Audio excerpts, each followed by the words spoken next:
Num estudo com 444 CEOs que foram enaltecidos nas capas das grandes revistas Business Week, Fortune e Forbes, de 1970 a 2008, Danny Miller, da EC, Escola de Negócios de Autoestudos Comerciais de Montreal, e Xiaowei Xu, da Universidade Rhode Island, Estados Unidos, compararam o desempenho dos CEOs com MBA e aqueles sem MBA e concluíram que o desempenho dos CEOs com MBA foi significativamente pior daqueles sem MBA.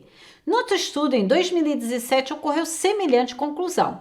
Não obstante, existe um ingrediente mágico que influencia diretamente o desempenho do líder. Venha comigo descobrir qual é esse ingrediente.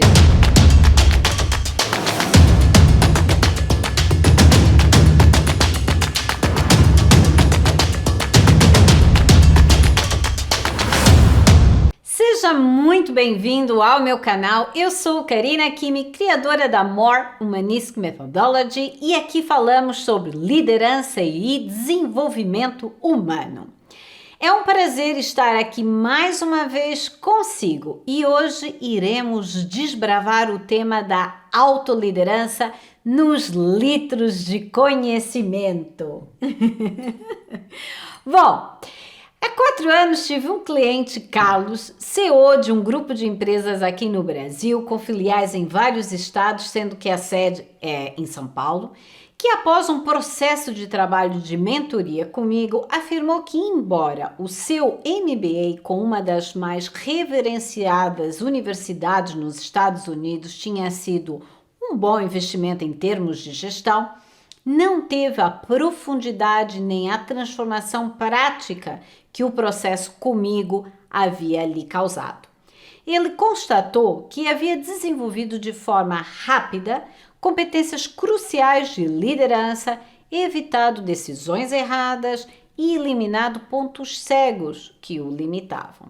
Ou seja, ele havia verificado resultados positivos palpáveis na sua liderança e na condução da sua empresa. E poderia dizer, que bom, não é mesmo, Karina? Sim, mas Carlos foi um dos casos que teve uma certa relutância em ingressar nesse trabalho comigo. E se não fosse o empurrão de uma cliente que me indicasse a ele, que era uma das suas amigas de grande confiança, questiono-me se ele teria dado esse passo tão impactante em sua liderança. Mas o que levava nesse caso, Carlos a hesitar? A resposta é simples.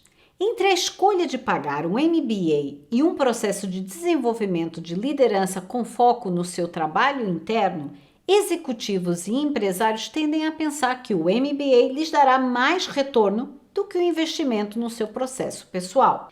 Contudo, aspectos apontados por muitos estudos que foram realizados em grande escala, como falências, produtividade afetada, problemas com atingimento de metas e resultados financeiros, dificuldades em gerir pressão e estresse, problemas com desempenho, estão entre aqueles que prevalecem mesmo quando o CEO realizou um MBA. Por outras palavras, traduzindo, nem sempre um MBA oferece um final feliz para os CEOs e nem para as empresas que esses gerem. Joseph Lampel, da Manchester Business School, e o professor Henry Mitzberg, da McGill University, analisaram registros pós-1990 de 19 ex-alunos com MBA da Harvard Business School que exerceram posições de topo nos quais, abre aspas, 10 desses alunos haviam fracassado, sua empresa faliu, eles foram forçados a deixar a cadeira de CEO, uma grande fusão saiu pela culatra ou ocorreu algum revés significativo semelhante e 4 deles tiveram desempenho questionável, fecha aspas, como referido pelo professor Henry Mitzberg. Danny Miller, da Escola de Negócios de Autoestudos Comerciais de Montreal, e Xiao Shu, da Universidade de Rhode Island, nos Estados Unidos, levaram a cabo um estudo com 444 CEOs que foram enaltecidos nas capas das revistas Business Week, Fortune e Forbes de 1970 a 2008 e compararam o desempenho dos CEOs com MBA e aqueles sem MBA. Surpreendentemente, o desempenho daqueles com MBA foi significativamente pior. Semelhante conclusão também foi apontada por um estudo de 2017, MBA CEOs Short-Term Management and Performance, publicado no Journal of Business Ethics, que analisou os resultados de 5.004 CEOs durante 10 anos de grandes empresas públicas dos Estados Unidos. Perante esses resultados, fica claro que um MBA não determinará o sucesso de um CEO nem a sua performance na liderança. Por outro lado, CEOs e empresários de sucesso têm um aspecto em comum. Possuem um coach ou um mentor pessoal que os apoia num processo de desenvolvimento pessoal e de liderança. Uma pessoa a quem eles podem confiar e trabalhar o que lhes limita para evitar futuros infortúnios. Mas qual é o ingrediente mágico que pode fazer essa tarefa se tornar mais simples e não herculana? Há uma frase atribuída ao conhecido pintor pós-impressionista holandês que eu particularmente adoro, Vincent van Gogh, que passo a citar. Quem não é senhor do próprio pensamento, não é senhor de suas ações. Esta frase contém em si a resposta. Para ser senhor de suas ações, dos seus comportamentos no seu dia a dia, que inicia desde o simples e complexo ato de comunicar, como você se comporta, o que e como você decide, o que você escolhe sentir em termos emocionais, você terá de ser senhor dos seus pensamentos e conhecedor da sua mente. E para que isso ocorra, o primeiro passo está na autoconsciência. Por isso, hoje, nos litros de conhecimento, eu tenho aqui esta importante garrafa de vinho da autoconsciência. A autoconsciência é similar ao vinho. Tem propriedades que apoiam o anti-envelhecimento e, nesse caso, da sua mente. Um estudo levado a cabo por uma equipe da Cornell University School of Industrial and Labor Relations, com 72 executivos sêniores em 31 empresas, sendo que metade deles era do nível C e presidência, concluiu que uma pontuação elevada de autoconsciência foi o indicador mais forte do sucesso em geral. E aí você pode perguntar, mas Karina, o que é a autoconsciência? Antes de lhe responder se continua até agora aqui comigo, é porque está gostando deste conteúdo. Então dê um like, curta, comenta este vídeo para que o YouTube e eu possamos entender que você gostou. Assim, eu trago mais assuntos interessantes para apoiar a sua liderança. Bom, voltando à nossa pergunta, o que é a autoconsciência? Estar autoconsciente é ter a capacidade de analisar e compreender os seus pensamentos, as suas emoções, os seus atos e como eles afetam o seu desempenho e como você também se sente e percepciona o mundo. Isso lhe dá uma noção mais precisa dos seus pontos fortes, das suas limitações e um melhor entendimento também de como é que os outros o veem. Isso implica a capacidade de você ver com clareza e objetividade, claro, dentro de um certo grau e espectro, o que ocorre consigo por meio da autoobservação e da autoanálise. Mas você pergunta, Karina, por que a autoconsciência é tão importante para mim, que sou um executivo, ou um empresário, ou um empreendedor? A autoconsciência impacta diretamente nos seus resultados e no seu desempenho, porque quando você começa a ter mais objetividade, a fazer uma autoanálise, você pode identificar exatamente o que lhe bloqueia, o que lhe limita, né? E até como você comunica com seus colaboradores, como você, por exemplo, realiza um negócio com seus parceiros, como é que você gera suas finanças, nesse caso na sua empresa, como é que você toma decisões importantes, entre muitos outros aspectos que vão impactar no seu desempenho como executivo, como empresário e também na própria empresa que você gere.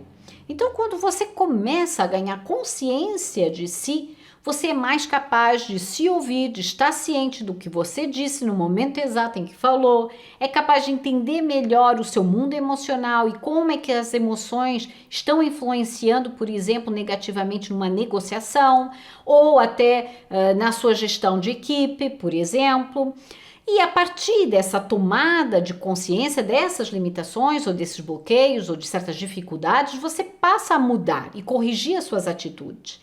E essa mudança vai determinar o sucesso da sua liderança e também qual o nível de bem-estar e felicidade que você usufrui na sua vida pessoal. Agora que você entendeu o que é e para que serve a autoconsciência, você deve estar a se questionar. Então, Karina, como desenvolver a autoconsciência? Bom, a minha longa experiência trabalhando com o ser humano demonstra que esse processo de autoanálise e compreensão do seu eu, ele é limitado, já que é realizado com padrões de pensamento e pressupostos próprios, enraizados, não conscientes e com uma visão subjetiva sobre a realidade do seu self, do seu eu, do seu pensamento, do seu sentimento, do seu mundo interior. Ou seja, você, com base na sua visão de realidade, experiência e histórias próprias, através dos seus vieses cognitivos e pontos cegos, você procura ser objetivo na sua autoanálise para desenvolver a sua consciência. Como usei aqui o termo viés cognitivo, eu já quero explicar o que ele significa de uma forma simplificada. Viés cognitivo é um padrão de distorção de julgamento que ocorre em situações particulares, levando à distorção na forma como você entende a situação ou como você julga a situação. E até pode levar a uma interpretação um pouco ilógica, só para justificar que você tem razão, digamos assim, tá? Bom, entendendo então e voltando à questão do desenvolvimento da autoconsciência, como pode compreender, é preciso um profissional com conhecimento e competência técnica para poder apoiá-lo nesse processo de autoconsciência. Mas você pode me perguntar, tá bom, Karina, mas como é que eu posso dar agora os primeiros passos nessa jornada de autoconsciência? Eu vou partilhar consigo 3 estratégias para ajudá-lo a começar a dar os primeiros passos. Primeira estratégia, obtenha feedback confiável. Pessoas com quem você interage e você sente confiança podem lhe dar um feedback valioso, verdadeiro, que pode contribuir para entender melhor o impacto das suas ações nos outros. Um feedback honesto pode realmente ajudar-lhe a perceber quais são as suas limitações, aquilo que você não tem nem consciência que está causando problemas. Mas considere cuidadosamente o que eles dizem e reflita se lhe faz sentido. E por que eu digo isso? Porque há pessoas que o conhecem bem e que você pode se sentir à vontade de pedir esse feedback, mas pelo fato delas conviverem consigo, elas podem também ser cegas relativamente a certos aspectos do seu comportamento, até aqueles que o limitam. Por quê? Porque talvez elas são pessoas que beneficiam-se desses comportamentos, ou até porque têm valores ou um sistema de crença de vida similar aos seus. Então, elas se tornam incapazes realmente de ver com objetividade o que lhe está bloqueando. Mas, se ouvir esse feedback lhe fizer sentido, veja então como pode colocar isso em prática e melhorar. Segunda estratégia na jornada da autoconsciência é desenvolva a atenção ativa. Eu denomino a atenção ativa a capacidade de estar mais consciente dos seus estados internos, sensações que ocorrem dentro de si, das suas reações relativamente a pessoas, assuntos, ambientes, decisões, sentimentos que são despertados em determinados contextos. E essa atenção dirigida à sua reação pode ajudá-la a identificar gatilhos emocionais. Que tipos de pensamentos são disparados em certas situações ou certos sentimentos em relação, por exemplo, na interação com certas pessoas na empresa. Quando você exercita a atenção ativa, você detecta reações que lhe passam muitas vezes despercebidas pela quantidade de atividades diárias e você começa a entender o que lhe afeta mais e até como resolver isso. Terceira estratégia na jornada da autoconsciência: esteja ciente dos seus pontos fortes e dos seus pontos fracos. Eu tive um cliente, um gerente num banco, que entendeu no meu curso que a causa do seu estresse, problemas de saúde e frustração advinham de não estabelecer limites claros. Ele era um líder empático, construía uma ótima relação com a sua equipe, mas precisava ser assertivo nas suas colocações, dizer não, respeitar as suas necessidades e estabelecer limites. Quando ele identificou o ponto de mudança, ele modificou o seu padrão de comportamento e, claro, e também os sentimentos que aí estavam envolvidos nesse comportamento e melhorou o seu nível de autoconfiança, o que gerou, por consequência, outras mudanças positivas na sua liderança.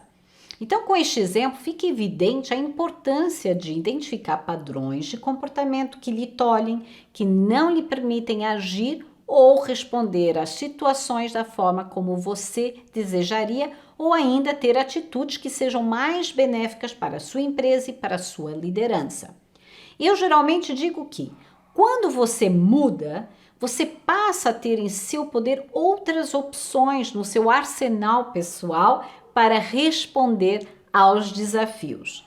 Então, avalie os padrões de comportamento à luz do que é importante para si, do que o motiva, veja também o que pode ser alterado e como os seus pontos fortes até podem ajudá-lo a crescer ainda mais e alterar aquilo que está a lhe impedir ou prejudicar.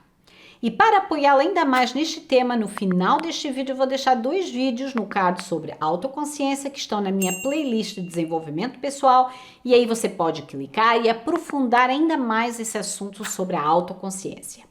Em sumo, além de todo o conhecimento técnico e profissional que você adquiriu na sua jornada de liderança, a autoconsciência é um ingrediente importante para o seu crescimento enquanto líder e também como ser humano, a fim de que você atinja os resultados que deseja com menos sofrimento e de forma mais ligeira, né? Bom, tendo chegado até aqui comigo, eu peço que inscreva-se no canal, é totalmente gratuito, basta pressionar o botão, ative o sininho para receber notificação do meu próximo vídeo com conteúdo rico para você, para a sua liderança e para a sua empresa. E assim eu o ajudo daqui e você me ajuda daí, ok? Combinado? Um forte abraço e até o próximo vídeo!